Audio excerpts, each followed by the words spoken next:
No! Sorry. Wait. There's no one watching it, so. Yeah, we got time. Dude, why won't it stand? Yeah, you gotta put something behind it. Behind it or in front of it? Behind Oh, it. wait. You see what I'm saying? Lean back. I would want this angle better. Boom. Okay. Nice, dude. Cool. Now we just wait for the... Yeah. Usually, man, it fills up pretty quick. It's like you throw a party and you wait people to arrive, you just stay in there with We your... got 4 now. Fills up pretty quick. I just, whenever I see a live stream, I like jumping, hey, and then like. Yeah, we got 9. Where does it show the writing? Can you put the comments? There we go. 11. What you telling me, G? All right, guys. So I'm not like on a mat, obviously. So let's just take like concept questions, and we're just kind of chilling out, drinking before going out. Chat. So all the questions just like pop up in the feed there. Yeah, like you can't... It's so small, What you up, have man? to lean into it. What's up, Thomas Spoon? Thomas Spoon from. Man, is there a way we can put that on the TV so I can see it on the TV? Yeah. Yeah, just go drop down on the thing. What's up, Tom? Thomas is on there? What's the camera gonna be then? Yeah, that's a good point. If you go to my channel, it should bring it up, right? Yeah. Or you can just, you know what you can do also? Huh. You can like cast your phone to your, you have a smart TV, you can just cast your phone to the screen. Okay. That might be. It'd probably be easier. Yeah, I think it would be easier to do what he's saying. Okay, try I that. mean, in the future, you're right. Yeah, but try it out. Yeah. Where's the thing? Let's see here. Framing. Oh well. I don't know what the framing is. Yeah. What are good concepts for defense in general? Okay. Well, I guess defense in general is kind of a broad question, but like, Stick. I break everything down by position. So, you know, how you defend in each position is largely depends on the position, right? So, you know, defense in closed guard would be like the skill set of keeping the guard closed. Defense in spider guard would be like how well you keep your spider hooks, how well you keep your lasso. Defense in like the De La Riva guards, how you control that position. So it's kind of a broad question. Like the defense on each position is going to be very different, right? So I would say like try to, rather than thinking about defense, try to think about developing a position like a closed guard or a spider guard or a De La Riva, and then trying to understand like how to control it. Like maybe start in the, I don't know, like the spider guard, for example. Start there and then, you know, have the guy try to spar and get out. And then if he gets out, you stop, assess how he got out, try to make adjustments, and keep correcting that way. And you patch each position one at a time. Now, that being said, there's also kind of like guard retention in general. And I would say that's more when you don't have grips and the person's trying to pass and you're trying to reestablish, right? I have a video on that called like guard defense most common, or guard retention most common mistakes, where I go through a lot of those things. But a lot of that's like about like kind of keeping your elbows and knees tight and not allowing the guy to try to get inside that like elbow knee space, kind of. Cool. I have to click every time to see the questions here. No problem, buddy. How do I see the other? I'm from Los Angeles, but sometimes visit family in Oribro. Oh yeah, I've seen that word. How would I go about dropping in at your gym? Man, it's pretty easy. Just drop in. That's what I did. Yeah, Jordan is here. We're using my phone, so I'll turn it around and we'll reset it. Jordan's visiting from Vancouver. There's Alec, the man, and Kevin. What's up, John, guys? I have a question. Yes, sir. How do I pass Jason's guard? Jason Gagnon. Yes. Oh man, it's really fucking hard though. It's really fucking hard. It's really hard, For a man. very long time. It's very frustrating. Yeah. Yeah, I fought his coaching competition before at the Paris Open. Man, I don't know. It's really difficult to knee cut. Yeah. Because he's got a good mix of like a really good half guard game with a really flexible game as well. So he can like re-lasso to your hip. Yeah. Like, it's really awkward to ask me how to beat your coach on my live stream. Do it. But I feel like probably you would be best to try to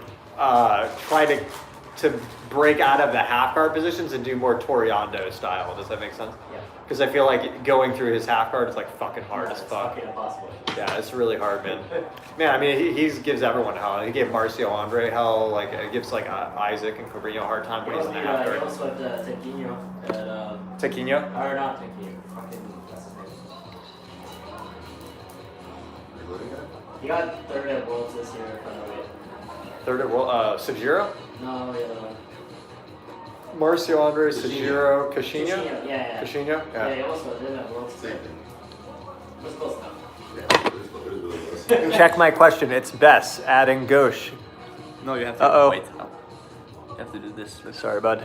In terms of, okay. Alec Baldwin.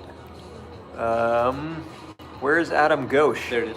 I'm 5'8", 140. What moves should I work on to fuck up people 180 and 210 pounds? That's a good question. All right, let me dig deep on this one. Okay, so the question is, he's 140 pounds. What moves should he do to fuck up someone who's 180 to 210 specifically? Not above 210, just between 180 and 210. No, just that sweet spot. That's sweet spot. We're aiming for the sweet spot. Oh man, I'm blocking the fire. Oh, well, no, I guess this is blocking the fire. Yeah, so I try not to think, this is awesome, this is so fun. I try not to think in terms so much of, like what I don't change my game so much depending on the person's size. I guess there's certain positions I may play less, but I would think that, like, Spider Guard to me always scales really well versus large opponents, right? I've spent a lot of time training with like Leo Nogueira, trained with Lucas Barbosa a bit. I've trained with a lot of the heavyweights at Alliance and stuff. And the one position that I feel like always scales really well versus large opponents is like a strong spider control. Granted, you have to have like the right details on that, because the way a lot of people play spider is kind of with this like extension of the leg, and it's like very tight. And if you play it in that manner, it's very difficult when someone's strong, right? But if you play it the way I like to play it, where I'm more tight and crunched, and when the person postures and stuff, I kind of go with it, I feel like it scales really well. As far as like sweeping someone who's really big, I mean, I feel like Spider allows you to transition underneath the like X guard variations, which are really strong for sweeping. I also find omoplatas work really well versus big guys, because you can kind of keep their weight off you. But I would say just pick a couple guards. Like I don't really think about weight that much. I know that seems kind of like a lame answer, but honestly, I don't think about it. Like when I fight someone and I lose, even if they're bigger and stronger than me, in my head, it's just because my technique wasn't good enough, right? You have to think that way. Okay, how do I do this? Just like scroll while you click. Like up like this? Yeah. And you Okay. can go down also. This is a good question. Check my question, it's the best. Hi everyone. What's up, Takedown Breakdown? No problem, Madden. Let's see here, we have some more. Check my question is best. Keenan is such a sweetie. He seems like a pretty sweet dude. Cancel? Yeah, I'm sorry, I'm so bad at this. In terms of teaching fundamentals, what do you consider fundamentals, and are they techniques or concepts? Okay, so yeah. Oh my gosh. Okay. What was that? Those are remote. It's okay. It was what? You're Yeah. fine. Remote. Okay, a remote. Yeah. Yeah, the question was, what do you consider fundamentals? Yeah, so the whole idea of like fundamentals, the way people describe it, like I guess people think of like arm bar, elbow escape, things like that. Literally the way I see jiu-jitsu is it's just a combination of a bunch of different positions or systems. So if I'm taking someone from scratch, I just think about like you need to develop all these separate systems, right? So the system for finishing a triangle choke has like nothing in common with escaping mount, right? It's a completely different thing. Like you're choking someone with your legs, with their arm trapped in between your legs. It's a whole different mechanic than what you're doing when you're trying to escape the mount, which is to try to get, you know, out from underneath someone who's like pinning you with both legs across your body. So it's just a very different thing, right? So people are often looking for these kind of abstract connections between positions, and I feel like that's often like very counterproductive. Like even if you think about college or university, right? We separate things by subjects, right? You don't try to break things down into one encompassing theory that puts everything together. You have like psychology, you have physics, you have English, you know, all these different classes, right? At some level, you could break everything down into like applied physics, right? Like psychology at some level is applied physics, right? Like you could break psychology down to like the neurons in the brain and stuff like that, right? But the way I think about it is all these systems, all these systems are like very like different. So like I would think what I do is I take if I have a brand new guy, I'll have him start like say a triangle choke, for example, right? And then I'll show him the basics of finishing the triangle choke, and then I'll have the opponent that he's training or his partner that he's training with start resisting the triangle choke a lot, and then as problems come up, I'll address like how to deal with that problem. Like the guy starts to stack him, or maybe he tries to pull his knee to one side, or he tries to throw his leg over, and we address that and we stay on that topic for a while until I know the guy can finish the triangle choke, right? Once the guy can finish the triangle choke, then I can take a step back and go to like close guard with an overhook, and then you start building off of that, right? And then you start slowly just doing position by position. And as you get good at all these separate isolated systems, then your game will start naturally coming together. So like when I fight, I don't have to think about anything. It's just my brain goes, okay, the first fight is the grip fight. I'm in that system. And then I establish, a lasso, or he establishes like a knee cut, and then I start running my knee cut defense or my lasso system, right? And then I switch to spider guard, then I run my spider guard system. But it just takes time to build that up over time. So I just take one position at a time to build off that. That is brilliant. Similar to the way Keenan teaches, I think he is much more Productive for learning. Yeah. Why so cute? What's up, Jordan?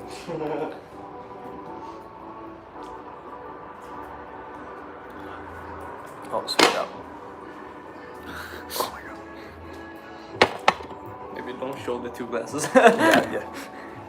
So, where you talk about utilizing the turtle effectively. Oh man. Good question. Alex already laughing. Yeah, so I never turtle. Realistically, like I guess it serves its place. Like, let's say you're in a tournament and there's like 30, like a minute left, and the guy's gonna pass your guard, and you know that if he passes your guard, you're probably gonna lose the match. In that context, turtling makes sense, right? Like because like you're gonna lose if you get past, right? But generally in the gym, I never turtle. That's like a traditional thing in jiu-jitsu, like really old school. But because I never turtled, I think that's why my recomposing became so good.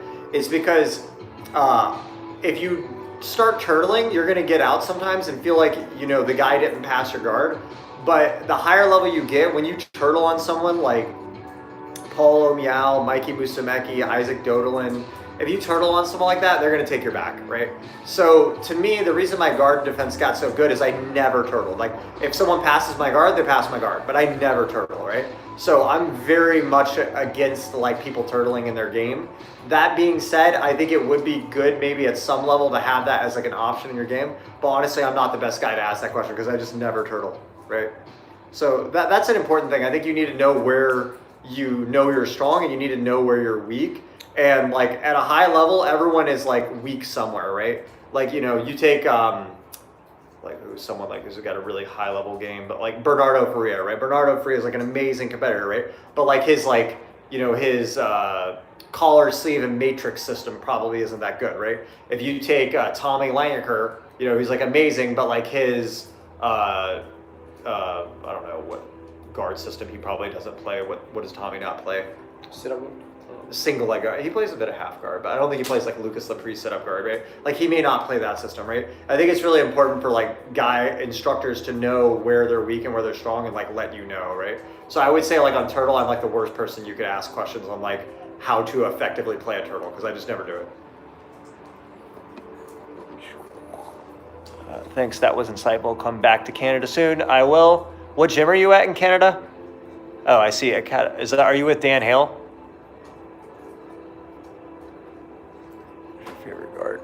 Favorite guard? Man, that goes in phases. It depends on what I'm developing. Man, the artwork of that's awesome. So nice. Especially with the lights. Yeah. My favorite guard right now, and again, it just goes through phases. Right now, I'm working a lot on like the ankle lock position that Mikey uses. With that kind of like almost like you're in a leg grab, but then you have the other foot kind of like almost like a modified X hook. I really like that one a lot. I've been working that, but probably my favorite one. What's up? Someone shit talking? It's a funny question. Okay. Probably my favorite one right now is like the single leg guard, like Lepre style. I find it to be the most effective guard in modern jiu-jitsu for sweeping. Like if you just want to sweep someone, I think the single leg guard is probably the most effective guard for like just efficiency purposes, right? For submitting, I like collar sleeve a lot right now, but I go through phases. Yeah, so this one. Yeah, like This one. That one. real quick though, single leg X and single leg guard, I mean like different, right? Like single leg guard, I mean more like you have a single leg grip, like Lucas Sapri does, whereas single leg X, I mean more, you're more like this. That's a great guard too, but I'm thinking more single leg guard. What up, John? What's up, Will? Nice question here. It's nice. How do you tap big, fat, strong guys who hold onto your arms when you get their back? Awesome. Real quick, Will, what's up, buddy? I miss you, man. Miss you, Will. Yeah, Jordan, do you know Will? No, Oh, okay. but I miss him. Yeah, I wish you guys were all in the video too. I feel like it's all centered on me in the fireplace. That's okay. Yep. Yeah. So, what was the question again? How do you tap big, fat, strong guys to hold onto your arms when you take your back? Fuck, man, that's fucking hard though, dude. That is a hard one sometimes. When people are like big, fat, strong dudes and they hang on your arm, it is really fucking hard. Alec is a great person for that. Alec, what do you do when the guys are big and strong and hold onto your arms? Tag in. I don't know what you're talking about. Tag in. I never get put in those positions. What was the question? I'll show you the question. Like you got someone's back, but they're huge. So, and they just, like, hold there it your is. arms. Like how do you get them? How do you tap a big, fat, strong guys who hold onto your arms when you get their back? Well, I mean, you gotta free your arms, buddy. Okay. So Danaher has a great system. He does like a straight jacket control, but you can't like let them get your arms. They're big and strong. Like maybe switch to an arm bar, or maybe my preference is to break the grips from the back. There's a lot of videos, mostly no gi. It's gonna be probably harder in the gi. So back to John. Okay. So yeah, my thought on this topic is like, again, there's a difference between like strategy and tactics. I talk about this all the time. So sorry if you've heard me say this before. Like tactics is the skill sets you know, right? Thanks so much, Kevin. You rock. Without you, this would be nothing. So, well, where are we? Maybe it will be something. It will be something soon. Sorry, guys. 1 second. Maybe just take Jesus, your phone out of dude. your face. There we All right, go. we're good. Yeah. Yeah, I feel like the case helps a little. Okay, so yeah, so strategy or tactics is like the skills you know, right? Like how good your back finishes are, how good your spider guard is, how good your mount escape is. That's your tactics. Strategy is how you choose to implement those tactics. So if I know this guy has the best guard in the world, if I pull guard on him first, I don't have to deal with his guard, for example. That's like a strategic decision, right? So all high level competitors, like they have like a certain amount of tactics that they're really good at, but we all have some amount of weaknesses, right? So then we're trying to navigate around those, right? So for me, my back finishes are pretty good. I mean, if I get the back in tournament, I usually finish. But like when I'm in the gym and I get someone's back who's like a really big, strong dude, if I can't like understand the dynamic, like if you have a really strong dude just absolutely holding onto your arm, you know, in the gym, he may be able to get away with that sometimes because, you know, he's just like, I'm not gonna get tapped, right? But when you're in tournament and you get someone's back, if you're up 4, dude, you're up 4. Like it's on him, right? In reality, the point system is based around the effectiveness of positions in a real fight. So if you're up 4 and you're on someone's back, like in a real fight, you can punch them, right? But in tournament, you can't do that, so you have 4 points. So the burden is on him, right? So if he's just super balled up and I'm up 4, man, I'll sit there all day with that collar grip waiting for him to move until I can go for the choke. So I find that makes a big difference in competition, just understanding the point system and how that affects, right? That's why like often there's more submissions in point tournaments than there is sub only actually, because of the fact that it's like incentivized for action.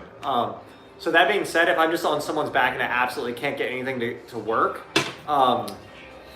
and he's double gripped up on my arm, I might switch out with the other arm and go like 2 over the top and try to switch for the other choke grip, right? Because he's doubled up on this one, and switch out here and then try to re-pummel this one under and go to the other side. If I lose that, I go back into a knee cut position. And honestly, my favorite finish position is I stay in the knee cut and I feed out the Bravo grip, right? With that lapel, and I stay in that forced knee cut position with the collar choke because I feel like that's way easier for me to force the submission.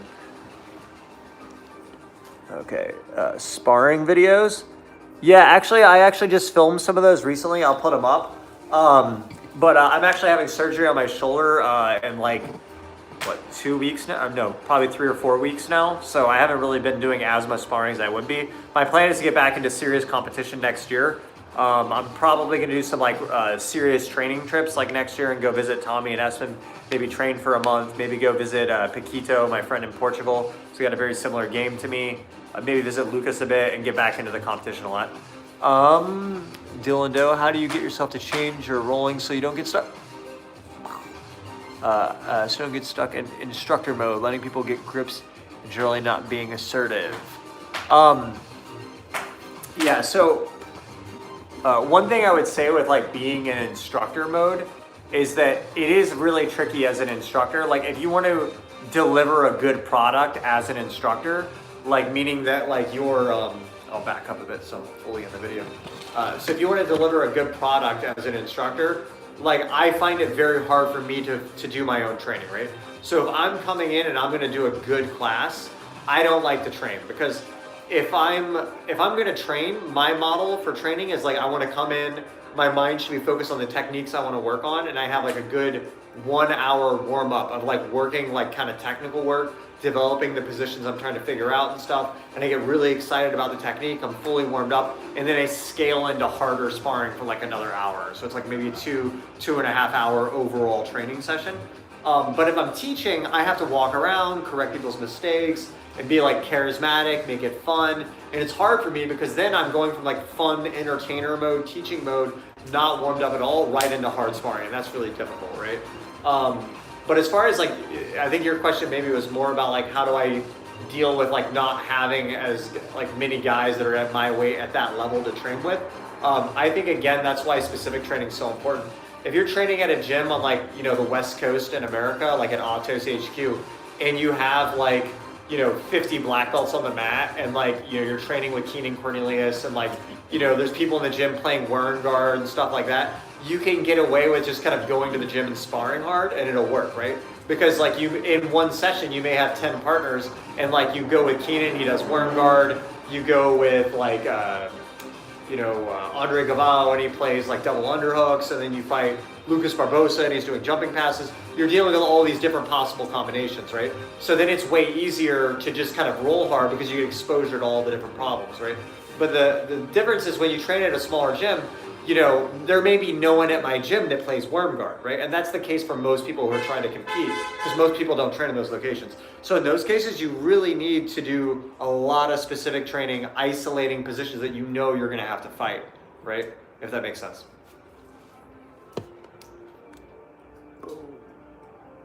Exactly.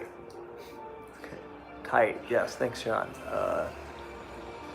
Yeah, you told me about the surgery. Sounds awesome with those plans. I hope you get to Denmark soon. Me too, buddy. Thanks for the detailed response. No problem, Dylan Doe. Let's see. I am the guy at the gym, always trying all the new stuff. Yeah, you have to be that guy sometimes.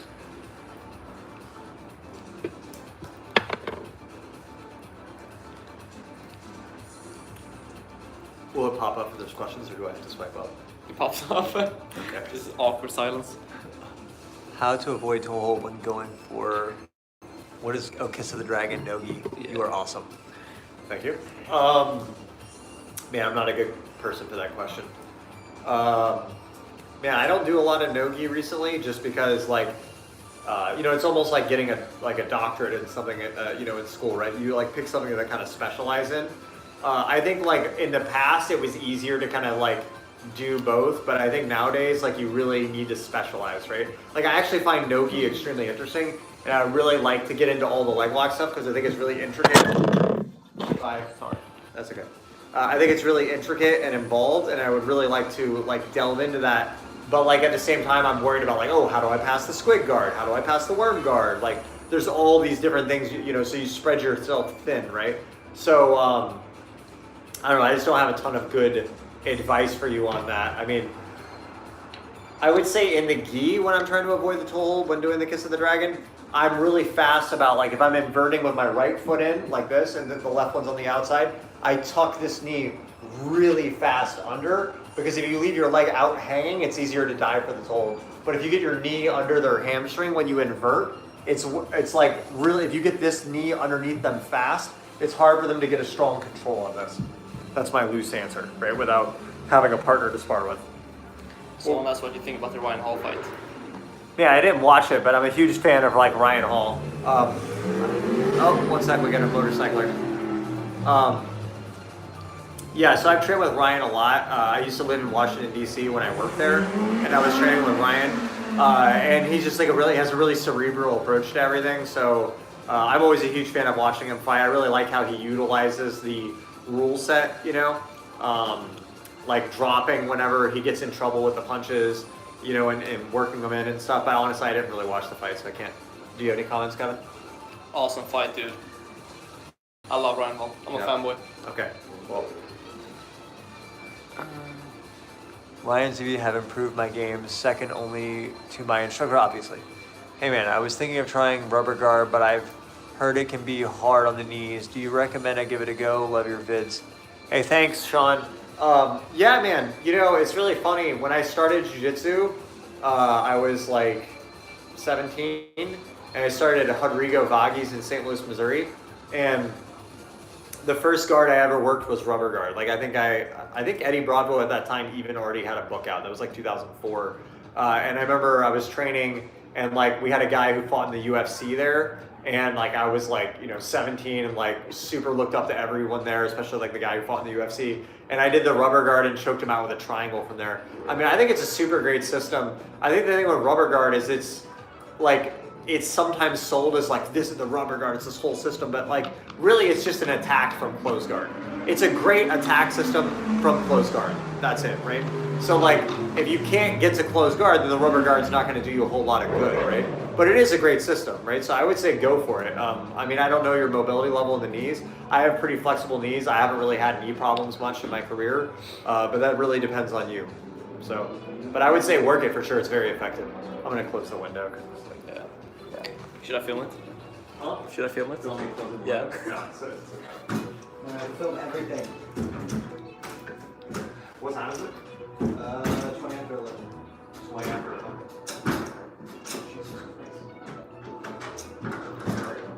Someone asked what your favorite submission is also. Favorite submission? Yeah. Man, that goes in phases. I hate to say it. Just being honest, right now, it's like the straight ankle lock, right? But that's not because I'm a leg lock guy. Just traditionally, I've been very, like, not anti-leg lock. I should probably have the whole leg lock conversation right now, right? There's some more questions though. There is? Yeah. Okay, well, I'm going to have the leg lock conversation. Okay. No, I think, so I really like the straight ankle lock right now, just because it depends on what, like, if you talk to me like every few months, I have like a different topic I'm getting really into, right? It becomes like my super, obsession, whatever position I'm working on. So I really like the ankle lock right now because I just think that it's way deeper of a subject than I originally thought. And especially I love setting it up from the guard because there's just so many easy entries to get underneath the guy and effectively tap them out and transition to sweeps or matrices. So I just really love the ankle lock right now. That will change, in the next 6 months, it might be a completely different thing. It could be loop chokes. That might be the next one, right?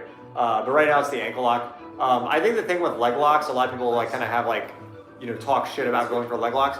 I think the reason people usually talk shit about going for leg locks is because there's nothing wrong with going for leg locks if it's like a organized part of your game. Like let's say that your plan every time someone puts you in 50-50 and they triangle their leg is to go for the toe hold. That makes like logical sense. It cohesively fits in your game, right? So if I'm rolling with someone and they like work underneath me tactically to set up a leg lock that they consistently do, that's totally cool. It's a very valid thing, right? But if you roll with someone and like they can't pass your guard, they're very frustrated and they don't know what the hell to do and they start just randomly diving for your foot because they don't know what the fuck they're doing, it sends the message to me that rather than trying to improve their jiu-jitsu, they're frustrated and they're trying to just tap you, right? And I would draw an analogy. It would be the same thing if like I'm playing guard and someone's really frustrated and they start trying to jump for triangle chokes from top. It's just like they're sending me the message they don't really know what the next step is and they just really fucking want to win rather than develop a system, right? So that's to me the big connection, right? Even if someone's passing the guard, if they have like a really clean, beautiful setup for an Estima lock, that's smooth technique, that's really good, right? But if someone's just diving for toe holds out of nowhere because they're frustrated, that's a very different thing. We had another question in here. Let me not knock everything over. What up, John? Omoplata video was solid, man. Thanks, Tony. We need to play some chess soon. Okay, what do you think about going vegan? Oh man, I'm not touching that. Musumeki lock is life right now for me. I totally agree, Dylan. Cool. Hey man, I was thinking of, oh my god, rubber guard. Okay. Anytime on Lee Chess, bro. Yeah, but it's not even fun playing you, dude, because you just fucking wreck me. Tony's a chess YouTuber. Oh, that nice. I visited in Cleveland when I was Nice. there. I feel like we need to get more of like everyone Yeah. involved somehow. I think so. I'm just rattling off jiu-jitsu questions right now. Well, no one's asking anything about wrestling. All right. Does anyone have any wrestling questions for Jordan? No, I'm sorry, bud. I'm sorry to pop the bubble, but I just feel like grappling dummies are pretty useless. Oh, I thought you were talking about no one had wrestling questions. You're like, fucking. No. We're going to get to the wrestling questions, Jordan. Okay, we're going to have Jordan take on some wrestling questions. Real quick about grappling dummies, though. Actually, I had a guy I used to give privates to in St. Louis, Missouri, dealing with rugby pass? pass. What's rugby pass? I don't know, dude. Do you know what rugby? We don't know it. Can someone Google rugby Is pass? it like Can you look up the rugby pass? And they grab both your legs. Is it like where they just bear hug it? Yeah. Okay. Oh, Man, okay. we need to attack the grappling dummy. I had a student. Double leg pass. Okay, I gotcha. Really, just like bear hug that mother. Yeah. I had a student when I used to teach in St. Louis, Missouri. I was like a blue belt at the time, and I did private lessons with this guy. And he made his own grappling dummy. It was a punching bag, and he attached fun noodles. You know fun noodles from like in a pool. Yeah. Like you get in a pool. He taped fun noodles to it, and he did arm bars on it. No, I mean, I guess it depends on your level. To be fair, like if you're like brand new, it might help you to drill arm bars a bit and stuff. But honestly, it's just really difficult to get better at jiu-jitsu without actual resistance. So I think your deeper question is, what can you do when you're off the mat to get better when you're not in the gym, right? That would probably be your deeper question. My honest advice in that case would be, if you're off the mat and you want to improve, I would work on your flexibility, number one, if you're not taking that seriously. It's the easiest way to improve your game off the mat is flexibility work. I would say start studying competition video or studying video or like instructionals. I really like competition video. And then like strength training and like I like a lot of gymnastic stuff. But any of those three are really good. But yeah, the grappling dummy and like those kind of like solo drills, maybe they're good for like shrimps, like learning to invert and stuff. I remember practicing like the rolling over your neck thing, getting that stuff down. But once you get beyond a certain point, it's really hard to progress off the mat. Any wrestling questions? Because we have a wrestling expert in the room right now. It's kind of like reverse single leg X. It's the low mount pass. What do you think about developing technique on both sides? Even though the knee cut is my favorite pass, I found it very hard to develop. Okay, great question. Developing technique on both sides. How to get a good takedown without getting injured. Takedown breakdown. I feel like that's an Alec question, because he's done many videos on not getting injured while doing takedowns. Never mind. That's okay. That was good. It was we'll get to it in a second. What was the question? I don't know. Where are you guys at? Okay, sorry. Yeah, pull this Let's up. see. Job. How to get good at takedowns? before that, Oh, before sorry. What do you think about the yeah, that's a great techniques? question. Yeah, develop techniques on both sides. I think sometimes it's useful, sometimes it's not. I would say when you're learning a new technique, just pick one side and stick with it. There's no need to go like side to side on every single technique you learn, right? That being said, it can be very useful, especially from guard, right? Like if you learn to play like the lasso on both sides, that's incredibly useful. If you learn to play like the De La Riva on both sides, it can be very useful. But like whenever you learn a new technique, you don't have to learn it on both sides, right? Because like, for example, if someone leads with their right leg, I could play De La Riva on it. If they lead with their left leg, I could play reverse De La Riva. Then I have an answer for both sides, right? So as long as you have an answer for whether or not your opponent is leading with his right leg or his left leg, you just need an answer for every situation. But you don't necessarily have to have ambidextrous on everything. That being said, it can be very useful to have that in certain situations, right? So you can go with it. One other thought with that though is like injury prevention. Is that you? Yeah, there is.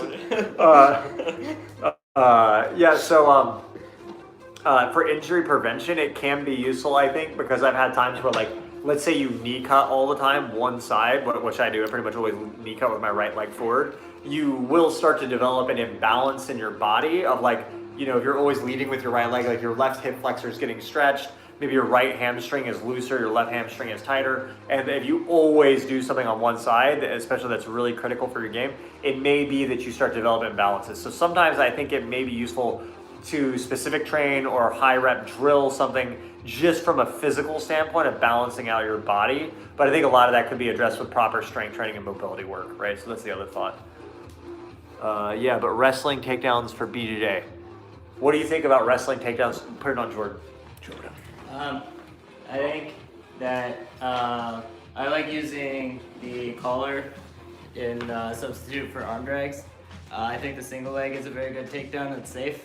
But I like shooting when they don't have grips. So I like grip fighting or breaking their grips and then shooting. I feel like it's too difficult to shoot when they have grips because they can stiff arm you super easy. So Jordan, if you had to pick, like, what do you think are the base 2 takedowns that someone from BJJ should have from wrestling? Ankle pick and single leg. Ankle pick and single leg. And what grip do you like to start off with to set that up? For the ankle pick, I like to just have like a normal collar sleeve or collar. Cross collar or same side collar? Same side collar. So if I'm leading with my right leg, I'm grabbing the collar with the same side with my right hand. You can control the sleeve as well. So you have easier access to their ankle. But my favorite takedown is probably just a fake guard pull. So they'll step in because they're accepting the guard and then just grab their ankle. I get that a lot. Or just shooting an outside single before they have grips. Someone said they'll sit on you if you try to collar drag them. Yeah, but they sit on you when you try to collar. Yeah, I'd sit on you if you try to collar drag me. Oh shit, well then I guess I don't know what I'm talking about. Yeah, well. So when I collar drag, so if I do a cross collar drag, I'm stepping far out to the outside. So like, where I'm pulling him is not where my body's going to be. If I pull someone on top of me, then yeah, they're going to sit on me. But you wouldn't do that. These are the kind of things that's useful to have a mat. You know what I mean? Yeah. All right, guys, let's get some more like more open questions, like either training or just like lifestyle in general kind of stuff. Because like that would be such an easy question to address like on the mat, but like you can't get into like, well, you grab the left hand, like you know, it's just really. So do you tricky. want like non-jiu-jitsu questions? Yeah, just whatever. What kind of questions? Non-jiu-jitsu questions? Yeah, non-jiu-jitsu questions, guys. Nothing personal. Oh, I was about to Let's see. Merkel? Do you use the Merkel for BJJ? What's the Merkel? I don't know. Merkel? Can you look up the Merkel? MERKLE? Why don't you lift, John? I do lift, bro. Actually, I used to bench 225. Yeah, you fucking nerd. Yeah, you fucking nerd. Cool. Yeah, no, actually, I mean, I feel like for my body, I used to lift, so I'm a huge fan of strength training. I do both, like, weights and body weight. I found body weight to just translate better over to jiu-jitsu, but I've always had lower back problems as well. So, like, when I do squats and stuff, I feel like I tend to get injured a lot.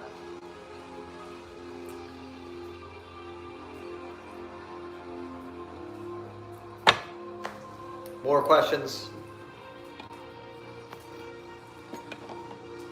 I don't know what a Merkel is, and I don't think the internet knows either. All right, guys, the internet does not know what Merkel means. Favorite food? What is your favorite food? What do you hate getting caught in most? Y'all, weak at Google. Dude, apparently we suck at Google. Maybe I spelled it wrong. All right, we spelled Merkel wrong. What did you put? K-L-E or K-E-L? I put M-E-R. Yeah, it's a wrestling move. I found it. Let me see. This is the wrestling Merkel. move. Wait, what was the question? There was a question. I guess I'm not a wrestling expert then. Okay, sorry, we got caught up in the Merkel, the great Okay, Merkel so this debate. Is the Merkel. What do you hate getting caught in most? Ooh, BJJ scalp Merkel study. Man, I'll tell you what I hate getting caught in most. What is Merkle? Yeah, well, I don't know. they're gonna show it. All right, 1 second. We're gonna get to what I hate getting caught in most, and I'm gonna tell The Merkle. the Merkle. Oh my God, there's a BJJ Scout video on the Merkle. Yeah. Wow, I'm fucking terrible. Switch grips. Okay, Where did you wrestle, bro? You didn't know about the Merkle? that's true. How often do you lift weights? Man, I'll tell you, when I got the strongest, I was doing a 6-time-a-week schedule. I know that sounds really crazy. My buddy Pedro Torres put me on it, but when I was doing it, that was probably the strongest I've ever been in my life. I was doing 3 days a week push, and then 3 days a week pull, and then I did 3 days a week core, 3 days a week legs, right?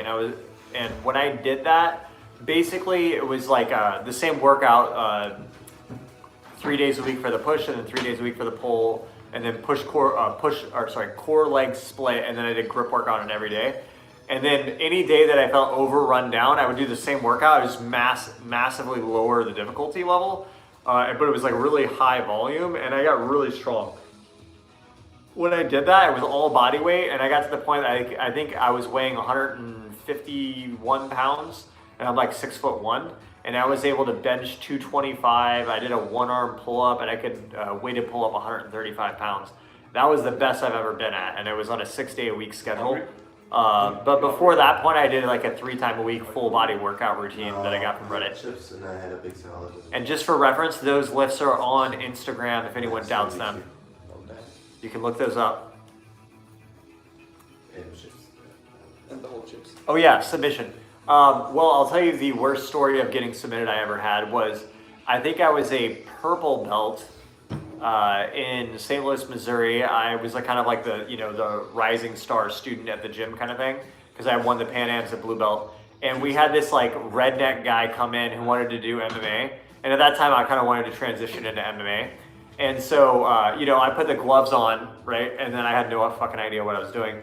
But the guy was short, so I was kind of like popping him and like hitting him and stuff. And then I had no idea what I was doing. It was just, he was so short. I was like Dulcim in Street Fighter. So I could just kind of like throw punches. And then I like shot a double leg on this guy. And he was like some like super like steroided out, just like kind of redneck from like I don't think there was tap out gyms at the time. So it was probably like Gold's Gym. And like I shot a double leg on him, and then he just like bear hugged my body. Like just over the, like not like on the neck, just like over the whole body. But we were wearing headgear because we were doing MMA. And then somehow it like started to cut into my neck with the headgear. So then like I was getting choked from the headgear, and I just didn't want to tap. But like there was just no way out, and the headgear was like choking me. So I had to tap. So like I tapped, like fell on the floor. And then I looked up at this dude, and he was just like fucking like, just like jacked out, roided out. He was like so pumped. And like he was just like, I saw that on the Randy Couture DVD. And then like he never showed up to the gym again. I never got a second chance. And like yeah, he lives on today knowing that he took me down. He's probably telling that story right now. Yeah, he's telling that story right now. You're probably the one who asked the question. Hey, what's up, Sim Go?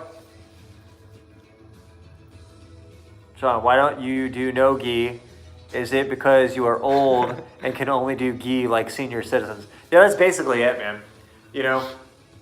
I mean, when you're old, you get like the old man strength, and you can kind of just statically hold, right? So it's just way easier to just lock someone up and like lasso spider and hold. Like I really feel like that the older I get. I feel like when you watch like those old movies with like the old ancient kung fu dude who can kind of just like has like a cane and then like can barely move. Like sometimes I can literally barely walk because like my back hurts and my shoulders fucked up. And then like I'll roll and I'll just stay in like a position and can do shit. And I'm like really surprised by it. But yeah, basically yes, I'm just old. All right, we'll stay alive another 10 minutes. We'll take a few more questions. John, Sweden or USA? Ooh, man, I don't want to piss off the Swedes. Man, I don't know. It's a toss-up. Like, there's pros and cons of both. Be real, bro. You want me to be real? That's what it says. He said be real, bro. Yeah. Okay. Swole is keeping it real. He's got some good questions. I feel like the thing I like in Sweden, I like not needing a car. It's easy to walk around. Wait, we need to show everyone the outside. All right, let's do this. All right. So, there's Jordan. Hi. This is wrestling advice. I don't know if you guys can actually see the quality of this, but yeah, like there's the nightclub. This is the main street of the city. It's really easy to get around in the city. So I really like that aspect of living here. Let's see if I can set this up again.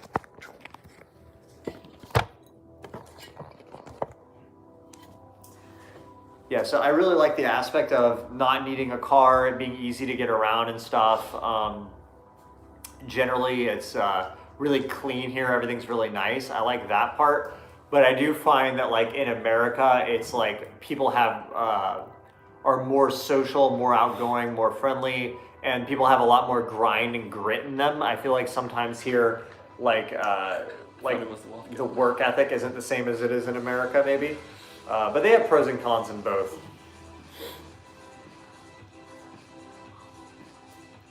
Wow, I didn't know that. Dylan Hug. Interesting.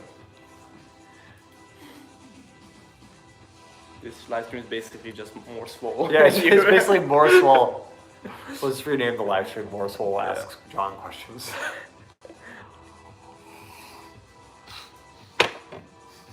What does that mean? John, you and your homie gonna go get lucky. It's No, what he- yucky, he said. I think he meant lucky. Oh, okay. Yeah, Oh, probably. get hammered. Get hammered. No, I'm just sipping a little bit. I got a surgery in like 2 weeks, and like when I'm training year round, normally I never drink alcohol, but Nice surgery 2 weeks? huh? Nice surgery 2 weeks? 3. I believe the next thing. Yeah, it's when I get back to Ireland. Did you just pour me vodka? Oh. Huh. What Masters? What do you say? World Masters. World Masters? No. I think I'm just gonna focus on, like, I have the surgery August like 13, 14 or something.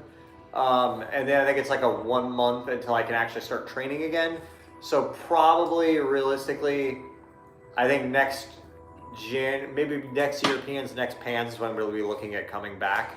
And then honestly doing the channel and all that kind of stuff has helped me out so much with like seminar opportunities and like sponsors and stuff. It's really set up the situation that I can get back to this really serious training like I did in the past, right?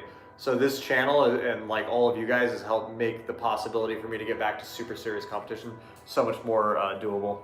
Swole, when are you coming back to Virginia? I saw you were in Richmond at Ceph's. Man, I don't know, unfortunately. Probably not until next year sometime for sure. Why not Northern Virginia? Fuck. It is basically just more swole than you here. Let's just rename the chat. Swole. Someone asked if you smoke weed. No, actually, interestingly enough, I've never smoked weed in my entire life. I don't know if I can really get into why. Probably shouldn't do that on a live stream. I used to work for the. Yeah, I shouldn't go into that. Yeah. Anyway, Brazil. what about Brazil coming someday? Yeah, I've actually never been to Brazil. I definitely need to. I would like to visit Mario Hayes' gym. I know with like Mergali, I'm a huge fan of Mergali. Let's see. How did your college degree studying affected? That would never. What's a technique that you learned that you thought would never work, and then going up? CIA confirmed. What was the question before some go? Oh, how did your college degree studying affect the way you approach your jiu-jitsu? Did you study math? Yeah. Okay. So we'll do sim go first, which is what is the technique you thought would never work? Yeah. So I'm very big on like only like I've seen so many instructionals where I learned techniques or they show techniques that just ended up not working that I've become very jaded to that because unless I see it in competition, I don't believe it works. So I would say the technique, if there's one I could just pick off the top of my head that I think like I was like, oh, that doesn't work, that I probably have told people doesn't work before, that like eventually I would kind of had to eat my words on that, was probably like the Mergali sweep where you do the deep lasso with a foot under the butt and bump them overhead and stuff. I had seen that stuff before and I was like, oh, that doesn't really work. I didn't think that was like an effective system. And then I saw Mergali start fucking people up with it. So yeah, it's like a super legit. So yeah, sometimes like you're wrong, So I definitely would say like the Mergali sweeps. And now I try to work this a lot. Still I'm a bit hesitant to them because I feel like they are I don't think they scale well versus heavier opponents. Like if I try those Mergali sweeps with a deep lasso and the foot under the butt, I feel like you're fighting someone who's like if you're a featherweight like me and you're fighting someone who's a heavyweight, I don't feel like they're the best sweeps. I feel like they're hard to pull off. But they are really good sweeps anyway. What was the one before that? It was It was a. Everyone also used to work for John. don't worry about it. Who was your most difficult opponent? No, there was one before that. Oh, before that? What about Brazil? No, before some good. How did your college degree studying affected the way you approach jiu-jitsu? Did you study math? Yeah, for sure. Math definitely helped me a lot because you have to develop it like an analytical approach. I'm reading the book Make It Stick right now, and I really noticed the way I studied when I had math classes is very similar to how I do jiu-jitsu, which is a lot of people in school, they try to learn by like memorize or repeating information all the time. But what I would always do is like kind of understand the concepts and then constantly test myself versus like hypothetical problems to make sure I understood the information, right? And then in math, you like break things down into separate like kind of systems or theories, and you understand those individually, and then at a later skill set, you put them all together, right? Alec is a math major too, if you guys didn't know. So he's also very similar to me.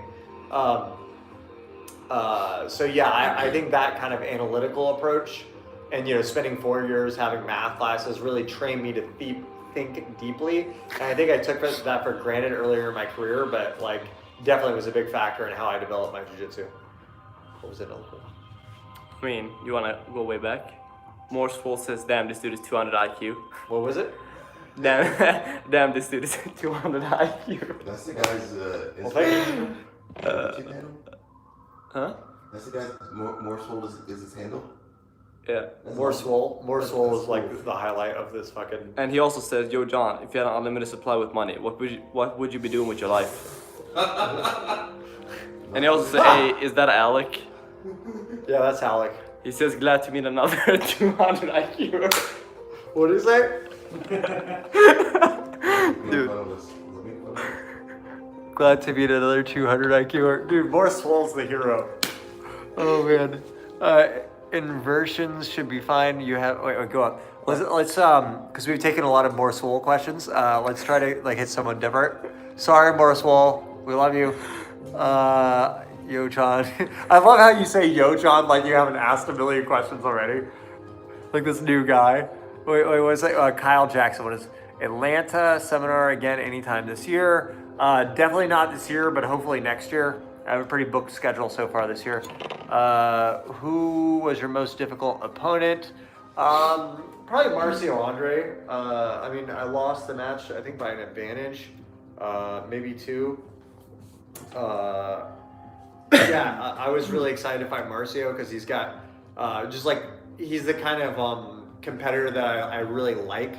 So you see a lot of guys at like featherweight, they fight very like kind of reserved in their game where they kind of like double guard pull, they will stay away from positions. He's a very forward aggressive player. He passed Cabrini, is very dangerous. He has passed a lot of really good guys. So I think when I went into the fight, I was a bit like apprehensive about like I over respected him.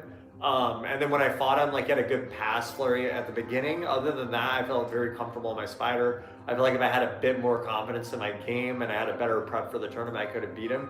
But I was really excited to fight him. He was definitely the best guy I've ever fought, the closest guy I've ever had to like passing my guard in that division for sure. Oh, let's do one more question. I guess you have to do more swole since there's no more. Is it more swole? I guess you have to because no one is asking, you know. Shut down for being. Oh yeah, there we go.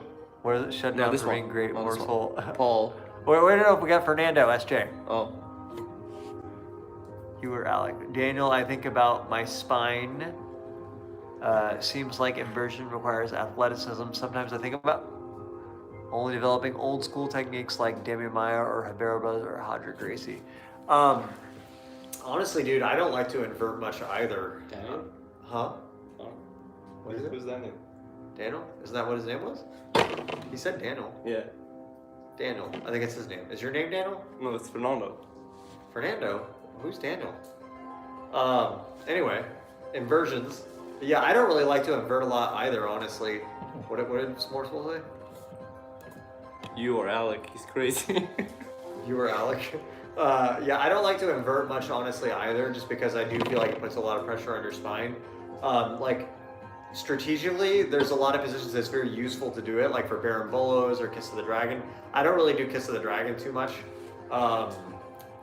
But yeah, I think you can absolutely build a really good game without inverting. I mean, I would watch Lucas Lepre. Like, I don't think he pretty much inverts like at all, and he just uses a strong single leg guard game. I think Hamala Bahal as well. I don't think he really inverts much. You know, he just plays like Spider. There's really not much inverting. It's pretty straightforward. You know, feet in the biceps and you move around and stuff. So, all right, one more question. We're almost at 1 hour.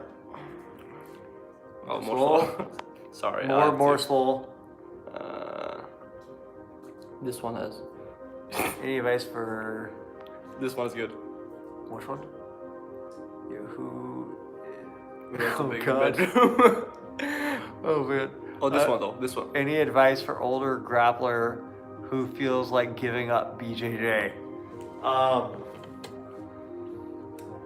Yeah, I mean, it's probably like your expectation level, right? Like, I think a lot of people, they try to fixate, you know, how you define your win, like what is a successful day or session, will largely dictate how you feel, right? Like, you're supposed to be doing jiu-jitsu for fun on some level, right? Like, so there's two things that motivate you or make you get through life, right? One is like motivation or discipline. The other one is like positive feedback loops. I'm a huge advocate of like positive feedback loops because I'm not a super disciplined person in general. I just found a way to make the things I like doing to propel me forward in life. So like, I'm pretty lazy, right? But I love doing jiu-jitsu. It's fun, so that keeps me in shape, right? I found a way to make jiu-jitsu make me money, so I made that as my career, right? I always find ways to, you know, convince my, like for stretching, right? Stretching is good for my jiu-jitsu. But like in my head, I've bought into the fact that stretching makes me feel better, so I want to stretch because it makes me feel better. I don't do it because it's work, right? So if you're going to training and it's like hard on you and you feel like you want to give it up, right? Like, I think you're probably going in and you're measuring your progress versus other people. And if you have a bad day, you're like, fuck, I suck, I want to quit, right? But if you change your mindset to, did I learn something today? Then every day is going to be a success, especially if you can specific train. Because you come in and you start in a position, you spar, and then when you spar, there you go, oh man, I got a little bit better in this position, right? And then that makes you want to go back more because you want to keep developing on that. Every time I lose interest in jiu-jitsu, I just pick a new topic I really want to work on. I stay on that topic for a while and I get really excited by the progress in that position. Even if I lost a bunch in a position in that day, like even if I'm sparring, like if I start in a new position like deep half guard or something, and I'm sparring with one of my purple belts and I'm losing a bunch in that position because I'm new at it, that's exciting to me. It's like learning, right? That's what you have to fixate your motivation from, is the learning, not the success. The success is a byproduct of getting enjoyment from the learning. Right? That's the biggest difference between guys who become really successful and guys who don't. The question, is it good? This is a good question. This one. How do you combine analytical and technique-oriented mind with the empathy your student need to learn BJJ in the beginning of the journey? Do you think there are people that have so flexible ankles that never taps belly downstream? Oh my God. Yeah, for sure. There's people that are so flexible or just stubborn. But what was the question before? How do you manage being so analytical with having empathy for students who need help in the beginning of the journey? Well, I mean, it just you just have to keep the topic they're working on very zoned in, right? So like for sure, if I'm like really analytical and someone's like a brand new beginner, like it could go way over their head, right? If I'm talking about like pattern recognition and concepts and theories and like combining all these, you know, it gets all crazy, right? But like if you go, okay, this is a triangle choke, this is how you finish it, let's start here, you know, you can go super in depth within one small position, right? It's like how many numbers are there between 0 and 1, right? There's infinite numbers between 0 and 1, you know, on the set of real numbers, right? There's like an infinite amount, right? So it's the same thing. Like if you can take the triangle choke and it's like, oh, it's just the triangle choke, but you go infinitely deep on that, right? So if you just take a brand new beginner and you have the class of 1 hour on this is the triangle choke and you only work on the triangle choke and spar from there, it's very fun for me because I go very deep on the triangle choke and have them spar from there, if if that makes sense, right? So I just do everything by position. All of my jiu-jitsu is broken down into separate positions. And that's just like, that's the basis of everything I do. Alright, the best question yet though is this one. Last question, literally This one, last this one, you have to answer this one. Okay. Hi. If Boris Johnson is elected, will the space coma be compulsory or for political? What the fuck does that mean? I don't fucking know, dude. Who's Boris Johnson? Conspiracy cats. Conspiracy cats, of course. Hi. If Boris Johnson is elected, will the space coma be compulsory? He's crazy. He's crazy. No, he's not. Someone, okay, can you Google that? What is it? Wait. Boris Johnson? He's a Russian spy. Okay, blow Boris my Johnson. mind. Why did the fact that there's infinite numbers between 0 and 1 blow my mind? I don't know. I understand the thought. It is really crazy thought, right? Dude, Boris Johnson is like a British parliament. What the fuck? British politician. Is it a lack of intelligence? No, it's not a lack of intelligence. This I is don't know. I don't think I'm actually that intelligent of a person. Like this is Boris Johnson. Boris Johnson. Is he like popular in type in Boris Johnson conspiracy theory? Dude, look at his hair. I've seen Like that guy Donald before. Trump here. I've seen that guy's hair before. Is he popular in conspiracy theories? British politician. Space coma. Let's see. I'm gonna Boris Johnson space coma.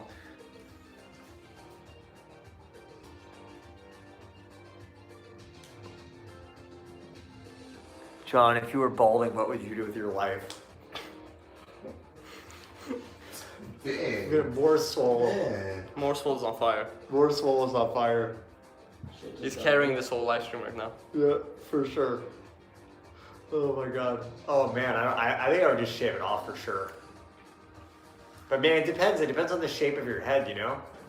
Like if you shave, like, I know a lot of people are like, no, if you're balding, just shave your hair. Yeah, sure, easy to say. But I mean, if you have like an oddly shaped head, that's like way more complicated. I've seen some dudes that don't shave and they actually look decent, you know? You never know. Are you looking at Boris Johnson? Boris conspiracy? Johnson hair conspiracy. Why the internet is splitting hairs over Boris Johnson's voluminous locks? Oh my god. Alright guys, sorry if half my head was cut off for most of the video, but thanks a lot guys. We'll see you again, we'll do it again soon. Costanza. PC out fam. Is that a perm? No it's not, but Sure. I'm not sure. How do you close this fucking thing? I think so. Yeah. Bye, John. Yeah.